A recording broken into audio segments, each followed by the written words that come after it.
Hello everyone, Helen here. How are you today? I hope you're keeping well. I'm fine, although I haven't been, nothing serious, but I'll come to that in a bit. Anyway, it's lovely to have you here.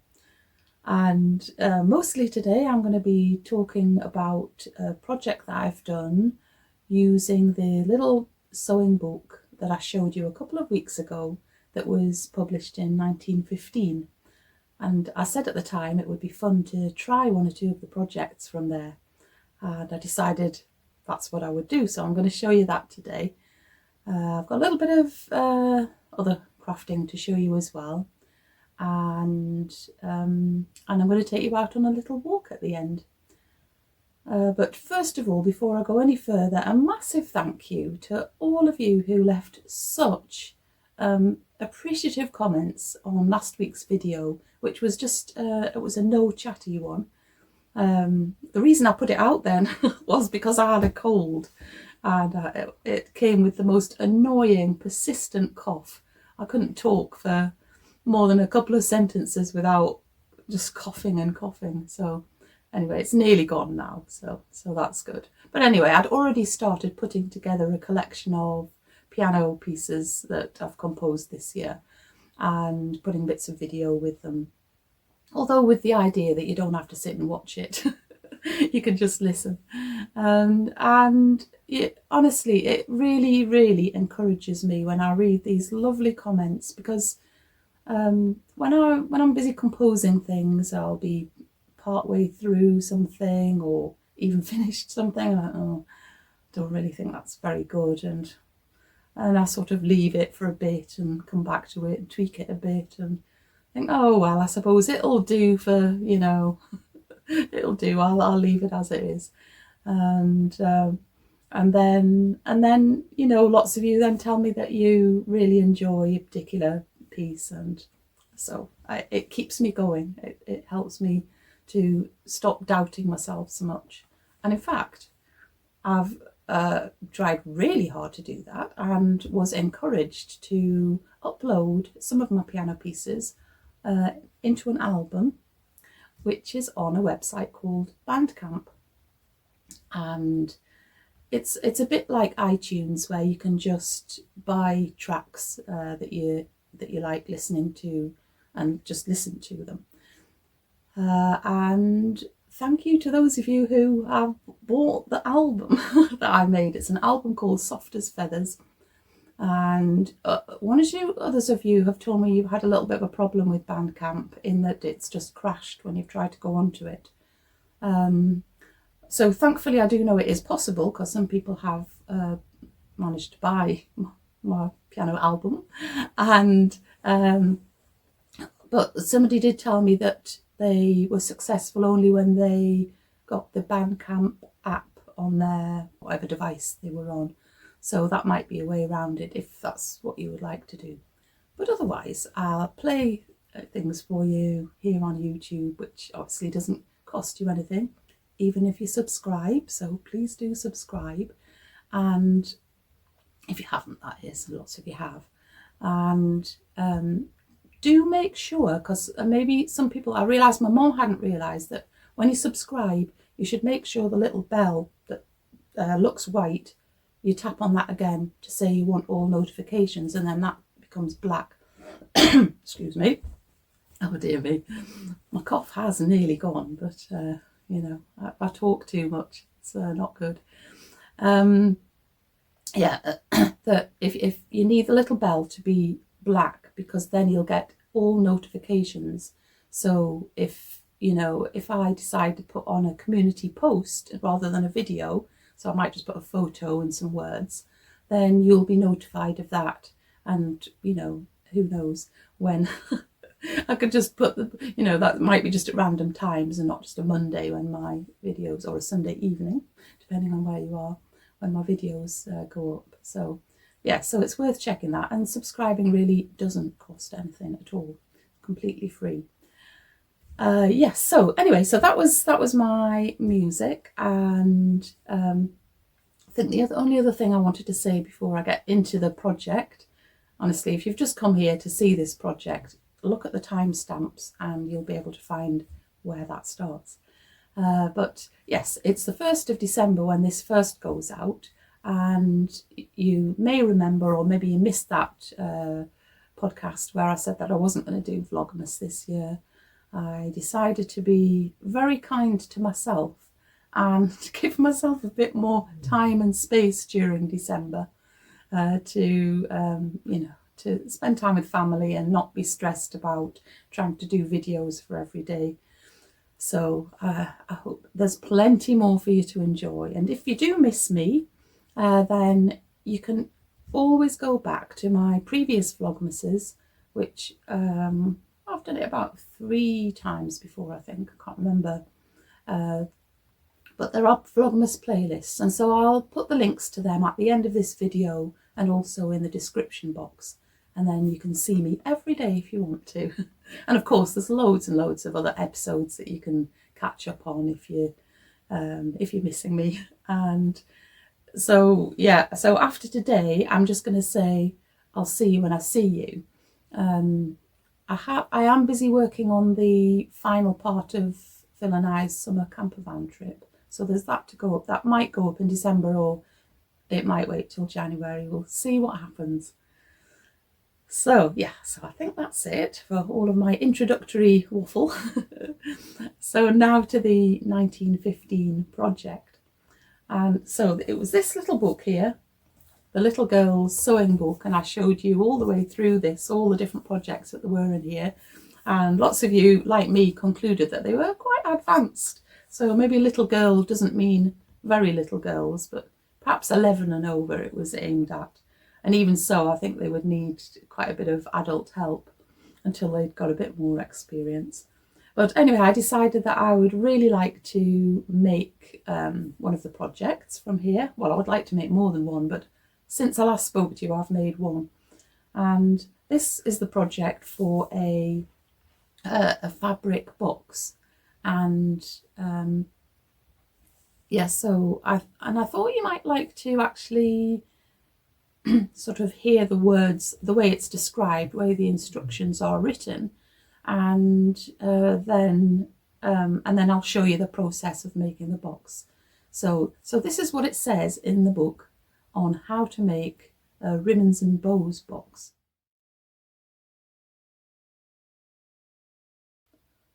Isn't it just too tiresome when you want a particular bow to wear with a blouse, or a little lace collar that is just the right shape, and you look in vain through the drawer where you keep knick-knacks of this description? Then you know how the drawer gets all tumbled over, and you have finally to seize a bow that isn't a bit the one you wanted, and rush off to save being late for school. Have you ever been in a fix like that? If you have, you know all about it, and it is all the more annoying when you know all the time that the bow is there somewhere. Now, what is really the trouble here? Why, the fact of the matter is the drawer is too big, and the little bow loses itself among the other things in the drawer.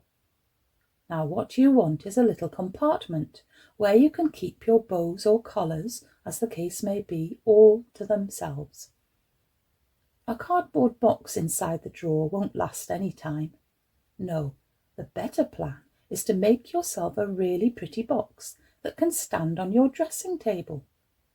You see the sweet one illustrated, don't you? Well, it will be a very simple matter for you to make one in the same way.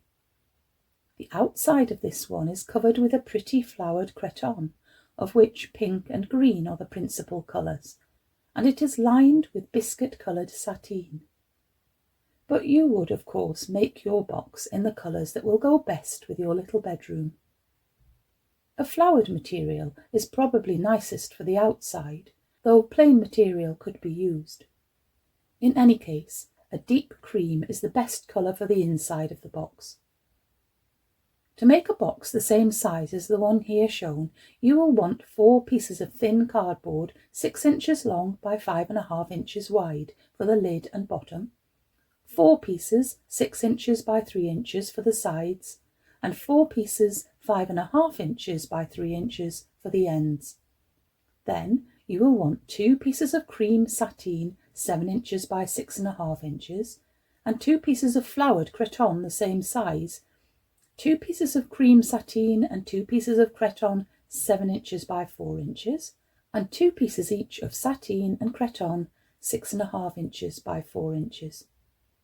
The first step is to cover the cardboard pieces. This must be done very neatly. You will notice that the pieces of material are an inch larger each way than the cardboard they are to cover. When you lay a piece of cardboard on a piece of material, there should be a 1/2 inch of material all around, outside the cardboard for turning over. Crease it over the edges of the cardboard all round, turning it under again at the corners, as you see in the little picture. Start by taking a few stitches at the first corner, carry your needle on to the next corner, and again take a few firm stitches. When you have done all the corners, take a few long stitches from side to side, as you see in the illustration, to keep it secure. You must now sew the covered pieces together. Take a cretonne covered piece, place it against a sateen covered piece of the same size, having the turned insides together, and over sew neatly all round. Do this with all the pieces. Now you have 6 neat little sections, each of which is cream one side and coloured on the other. Your next task is to oversew 5 of these sections together to make a box.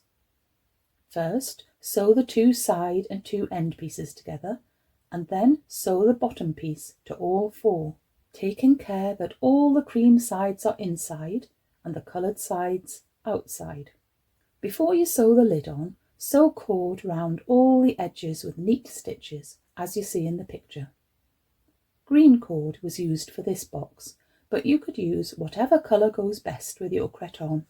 Sew cord also round the edge of the lid. All that now remains to be done is to fasten the lid to the box. This is done by oversewing on the inside the cord on one side of the box to that on the lid. You have now got not only a useful receptacle for your bows, etc., but a very pretty addition to your dressing table. The size given is a very useful one, but you are not bound to make it this size, if any other would suit your purpose better. For instance, if it is to hold handkerchiefs, a box that is square would be a better shape. But whatever size you decide on, see that each piece is cut and joined evenly, as this is most essential if the box is to be really a success. So I gathered together all of my materials. I had to look up what the fabric cretonne was. I'd kind of heard the word before, but I didn't have any idea what it was. It turns out that it's some kind of lightweight upholstery fabric, and I did actually have 1 or 2 scraps, but not enough to make the whole box. So I just went through the fabrics that I had and chose the most like upholstery fabric. It's not very 1915 style, but never mind, doesn't matter. And I didn't have any cream sateen, as it said, but I had some blue, quite satiny type of fabric, so I used that as well. I didn't have any cord, so you needed some cord to fix right round the edge of the lid and the top of the box and down the kind of the joins of the sides. So I had some very thick white cord, which was too thick. I had some very thin red cord, which might have done, but it was the wrong colour for my fabric. So I did have some green cotton tape. So what I did was make some cord out of that. I used the red cord as the centre of it and then wrapped it round and sewed it so that I had some cord, which was, it just about worked. It wasn't too bad. You'll see shortly. Yeah, so I think that was it. Yeah, I had all of the other bits and bobs, and I then got on with making the box. So this is how I made this box.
So I was really rather pleased with how the box turned out. Here it is. And it certainly would serve as a fairly sturdy box, and I think it's the cord kind of works. It's a little bit untidy here, but I think it looks nice with the blue satin inside, and it would be nice with cord down here as well, but you know, I just was using what I had and I didn't have quite enough for doing that. So yeah, I shall definitely be using that, and so that's really good. So most of the other projects in the book have got some kind of embroidery on, and I would like to try one of those as well. So watch this space. At some point I may be making another of the projects from the 1915 book.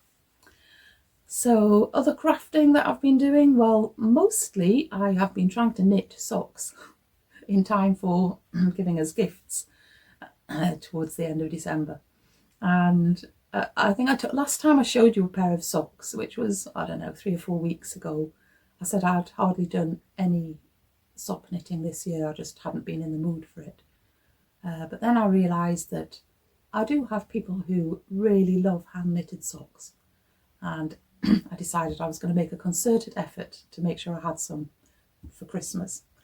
And I checked with them. I had this idea that if I did shorty socks, which I've never done before, then it would be obviously quicker because you haven't got to do the whole leg part.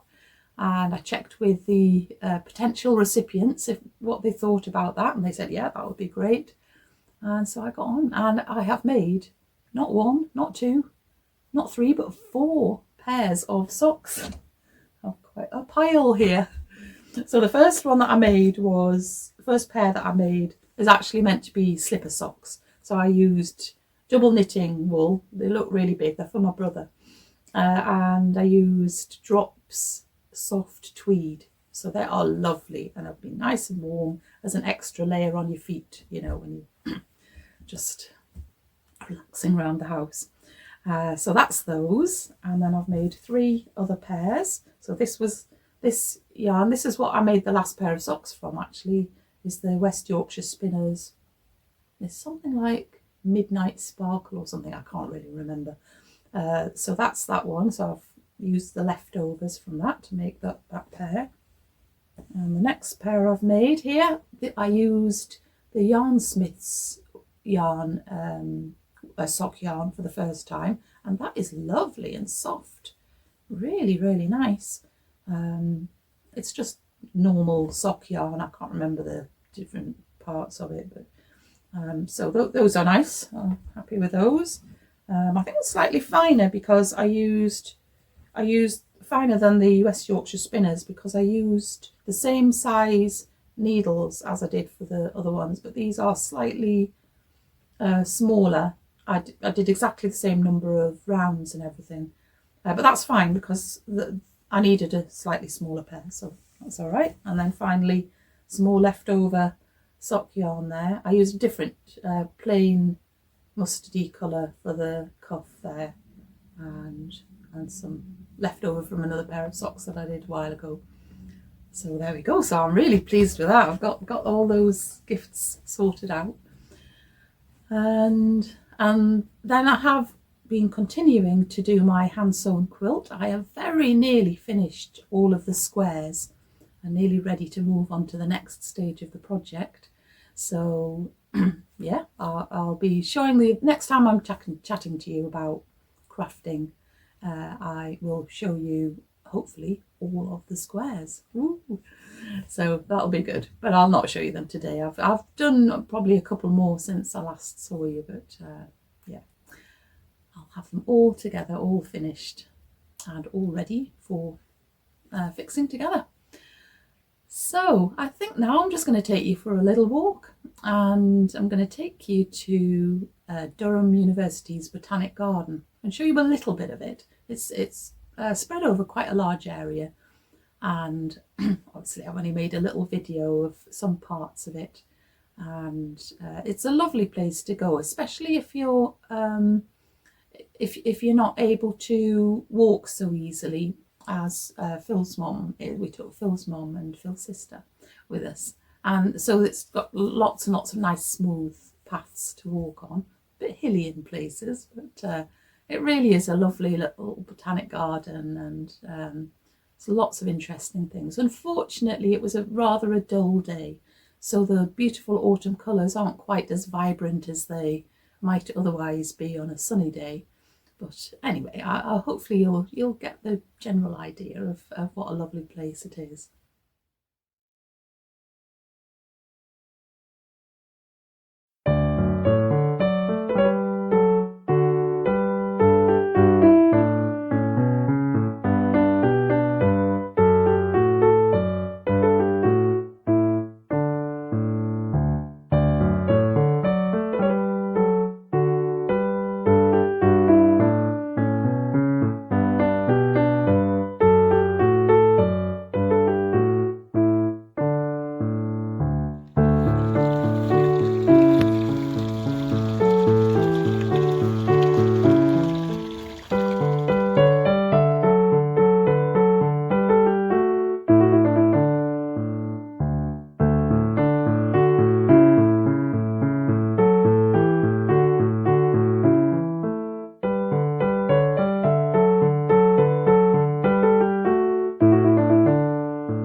Right then, I am going to stop chatting now and just say this time I'll see you when I see you, because I'm not sure when I'll next be back. I'll definitely be back in January, and hopefully I will pop up now and then in December, but I'm not going to kind of be quite as strict with myself and have to do it week after week. So do make sure that you're subscribed and that you've done the notifications bell thing, and then you won't miss anything. But until I do see you again, keep yourself nice and busy and not too busy, and take great care of yourself. I will be back before you know it. Okay then, bye.